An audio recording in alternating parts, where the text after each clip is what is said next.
శ్రీమాత్రే నమః. ఓం శ్రీ గురుభ్యో నమః. మనకి విశేషమైన శ్రీ పరాభవనామ సంవత్సరం రేపు నుంచి మనకి ప్రారంభమవుతుంది.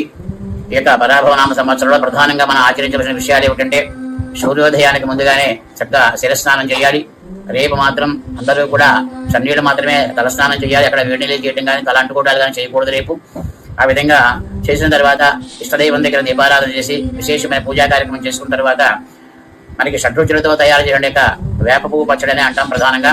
ఆ పచ్చడి భగవంతుడి నైవేద్యం పెట్టిన తర్వాత దాన్ని మహాప్రసాదంగా తీసుకోవాలి.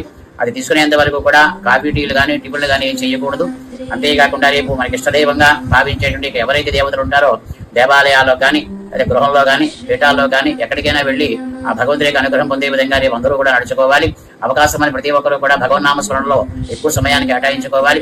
అంతేకాకుండా రేపు ఉదయం స్నానానికి ముందుగా ఒళ్ళంతా కూడా నువ్వుల నూనెతోటి చక్కగా మద్దన చేసుకోవాలి. దాన్ని అభ్యంగ స్నానం అభ్యంగ స్నానం అంటారు. దాన్ని చక్కగా అందరూ కూడా శిరస్సు మొదలుకొని పాదాల వరకు కూడా ఆ తైలాన్ని ఒట్టిగా రాసుకున్న తర్వాత స్నానం చేయాలి. అలా చేసినట్లయితే శరీరానికి విశేషమైన ఆరోగ్యము యశస్సు కలుగుతాయి. అటువంటి శ్రీ పరాభవనామ సంవత్సరంలో అందరూ కూడా ఆయురారోగ్య భోగభాగ్యాలతో విరాజిల్లాలని చెప్పేసి కోరుకుంటూ, రేపు మనం ఈ యొక్క మేషరాశి నుంచి మీనరాశి వరకు ఉండేటువంటి ఆదాయ వ్యయాలు కానీ రాజపూజ్య అవమానాలు కానీ, అంతేగాని సంక్రాంతి పురుషుడు ఎలా వస్తాడని, ఈ పాడి పంటలు ఎలా ఉంటాయి, వర్షభావం ఎలా ఉంటుంది, అలాగే వ్యాపార వ్యవసాయాలు ఉద్యోగాలు ఇవన్నీ కూడా ఎలా ఉంటాయి, అవన్నీ కూడా మనం రేపు పంచాంగ శ్రవణంలో తెలియపరుచుకుందాం. ఓం శ్రీమాత్రే నమః. ఓం శ్రీమాత్రే నమః.